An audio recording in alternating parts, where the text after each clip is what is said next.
YouTube, welcome back to my channel, and this is episode 3 of season 2 of Road to Pro. So yesterday we were 9 weeks out from the Arnold's, and my physique, even in the last couple of days, has took a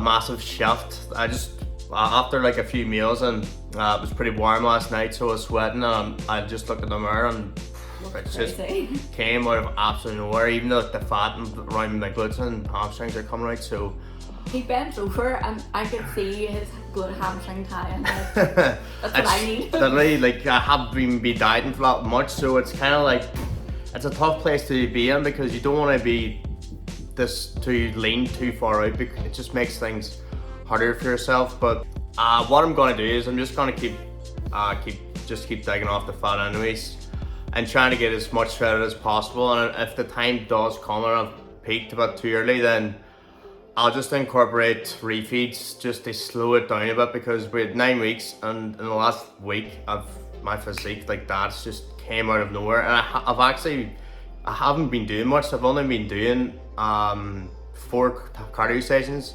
10k steps, and I'm eating around 2200 calories. The reason why I started calories a little bit low was we didn't really get a good start to the prep. We had a wedding and we were going to Red Hot Chili Peppers, so I was like, well, I might as well just drop them down and hope for the best, because I only had like a 10 or 11 week time period. I usually diet for 16 weeks, so I wanted to get things done fast. But like that, my physique's just responded straight away, and I am looking absolutely insane already. I don't know where it's come from. His body's just super responsive, everything's firing. It's really surprising. This is the latest I've been this far out in a diet phase ever. So best way to work it is just keep going and just keep doing it until you're absolutely fat free, or maybe incorporate an off pound or a refeed somewhere, just to make sure, just to keep your head sane. I've got legs today, so I'm not going to record that. I've already did too many leg days on the channel. I'm just going to take each through my day. So today, I'm just going to probably just do a day in life and just vlog and try to get as much done as I possibly can. I'm not going to choose my workout today, because obviously I've already done too many leg days. I'll try and get you a really good physique update after I've had a couple of meals on me. Usually in the morning, I just look like a sack of shit, to be honest. My physique, it's just I don't look good in the morning. Like, usually my waist looks really tight, but the rest of my body's flat. I usually look the best after a couple of meals, because I've got a small waist anyways. So the upper half, as soon as that comes out, then the whole physique just lights on fire then. So we are now just having breakfast, and the gym shuts early on Sundays, which is a disaster, because if you have cardio and a gym session to do, you can't fit it in, and it's only open from 9 to 12. I mean, you're not going to go do cardio and do weights around especially legs. Especially legs. If you're doing cardio in the morning, make sure that you have a good break in between, because cardio slaps you like a ton of bricks. You need a good bit of rest after cardio. Usually after my cardio session, I come down and lie here. I can barely move for a while, so make sure you're timing your cardio. Make sure you're not doing cardio directly before you do weights. The only thing that's going to do is influence your energy before your weight session. If your goal is to build muscle, then what you want to do is you want to make sure that you're going to the gym with the most energy you possibly can. And cardio, believe it or not, it's very taxing. Like, it's very stressful on your body. Whenever I do cardio on prep, I feel like 50 times worse. It's so much stress on your body, especially when you're doing like the pace I'd be doing too. Like, it just really hatchy, so it does. Johnny started to feel a bit grumpy yesterday, and we're obviously both starting to get that level now where you're so dramatic.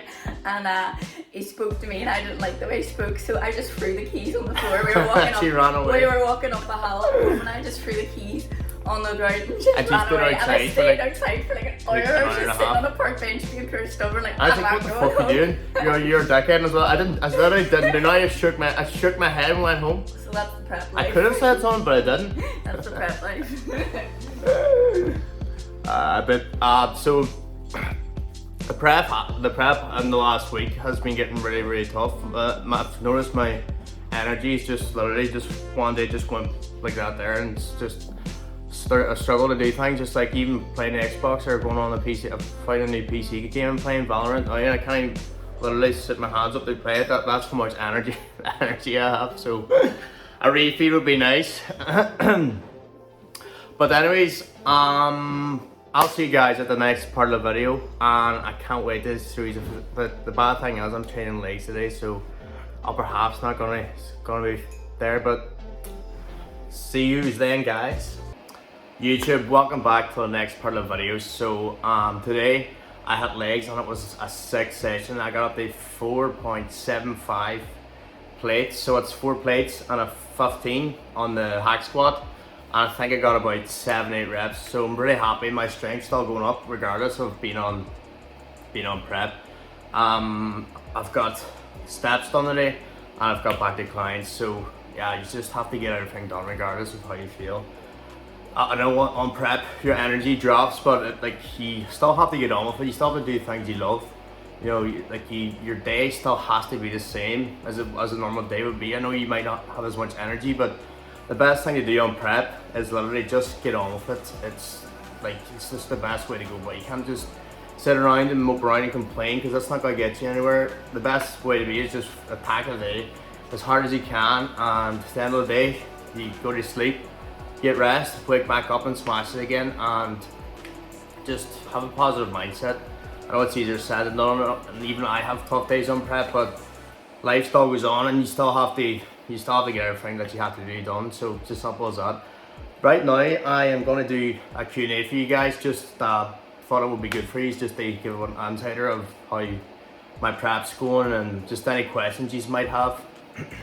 Alright guys, so the first question I got asked was, how do you improve your form at the gym? And the best way to go about it is knowing what you're doing at the gym, like not in the sense of knowing what exercise to do, but knowing what you're training, right? So just think about it this way: if you're training biceps, just think about what is the best way to literally hit that single muscle, rather than just picking, I see people doing bicep curls and they're lifting weights just for the pure sake of lifting them, but just literally focus on the muscle, and you'll know, just by even doing that, you'll know that you're hitting your bicep. Make sure you're not going too heavy, of course, but also make sure you're not going too light as well. So there's a fine line between going too heavy and going too light. And another thing I will say is, it's alright to cheat at the end of your set, maybe for the last couple of reps, because that's how gains are made. Your form doesn't have to be perfect all the time. And there's plenty of videos on YouTube that really puts into detail, but personally I just think just doing training there, doing it over and over and over again, and just getting the best contraction you possibly can and getting the most out of your training, your exercises. So just literally slow things down and just work up your weights. The more you lift, the more your muscle will grow.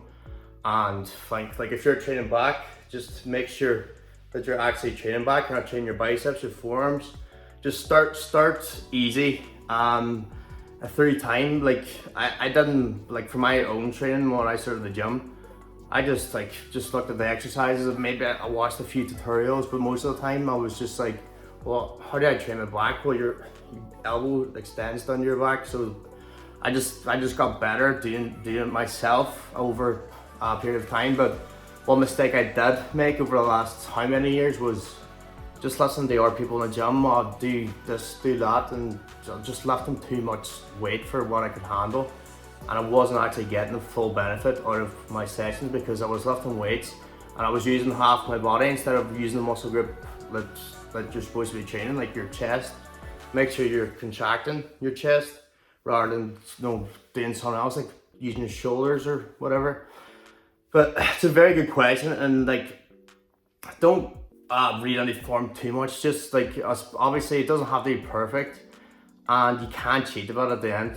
That's why we need this a spotter at the gym, just to help us cheat through those last couple of reps, because that's where gains are made. You need to push your body's boundaries, and you don't do that by having perfect form all the time. There's a time and place, so So the next question I got asked was, how do you deal with prep, your fitness journey, and life in general, having ADHD? So the best way to answer this is knowing that ADHD, like you have your serious strengths, but you also have your weaknesses. So like people with ADHD, they really perform the best whenever they're interested in something. So I have to make sure that I'm going and doing something I love every day, or I could easily fall into depression, and that's happened like many times before.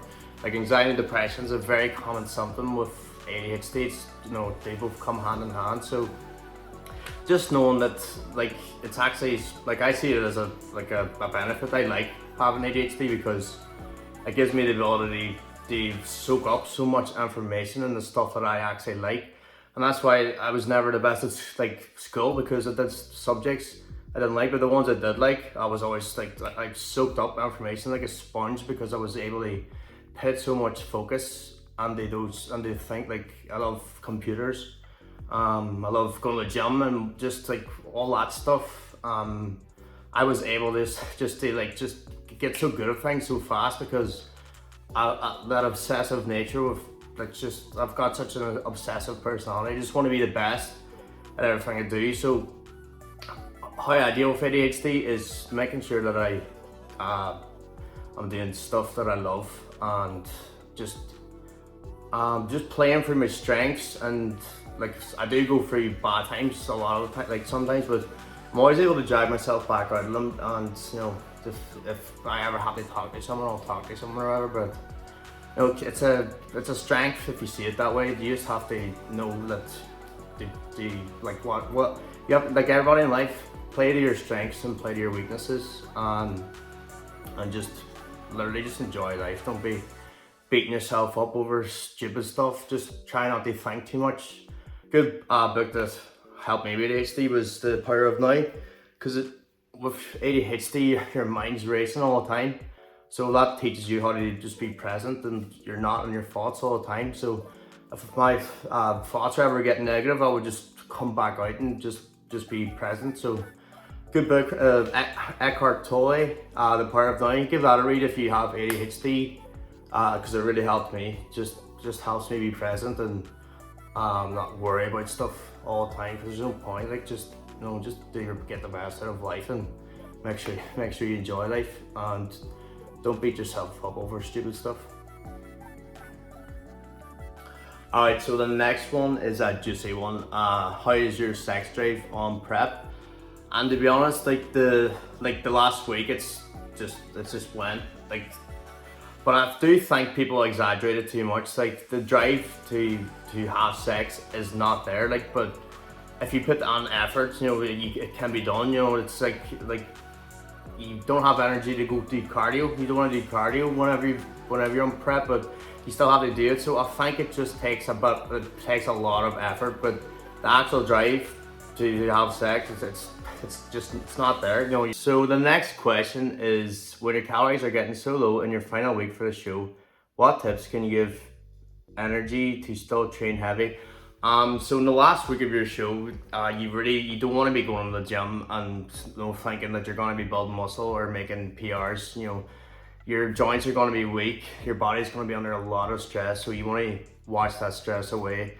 So you in the last week of your show, you're just going to be going in and doing pump workouts, and it'd be a good idea to have someone with you to help you re-rack and unrack the plates, because that's going to take it out of you. You're going to be in the gym like an absolute zombie. So my advice would be, don't be trying to go too heavy in the last week of your show.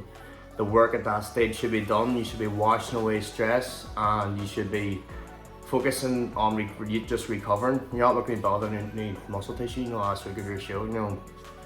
And stress has a massive effect on how you look, because stress equals cortisol, and cortisol equals water. So the more fresher that your physique is, the better it's going to look. So just get to the gym, literally just do upper and lower pump workouts, and do what you can, and get your cardio done, and try and relax as much as you can. Because I always say to my previous clients who was competing, like we won twice, and the more relaxed that you are, the better you're going to look. You're fresher. Like a lot of people, they dig their cells in the ground right up until show day, and that's really going to show on a physique on the stage. No, it's going to look like not responsive. It's going to be flat. It could be flat, you know, and you just know when someone's tired. Where if you're going to judges and you're full of energy, it's the confidence shines out of you. It's all about confidence, and you don't want to be like a zombie on the stage. You want to just get out there and absolutely smash it. So my advice would be take it very, very easy in the last week of your show. Alright, so the next question is, what is your training program slash training split for the Arnolds? And I'm glad you asked that, because my last YouTube video, I broke it down into detail, my exact split for men's physique and what I'm doing to prepare for the Arnolds, specifically for my my category men's physique. So go give that a watch, just the last video.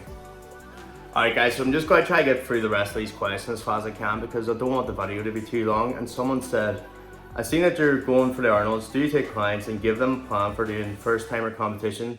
Yep, I absolutely do. And the last guy that I prepped for a competition, I prepped once, like I think it was like maybe a year and a half ago. He won that, and he won his pro card in Pure Elite, and he did a show, the pro show, and he won that, and the standard at it was insane, and we absolutely like peaked him perfectly. Like just everything was bang on. His glutes were shredded.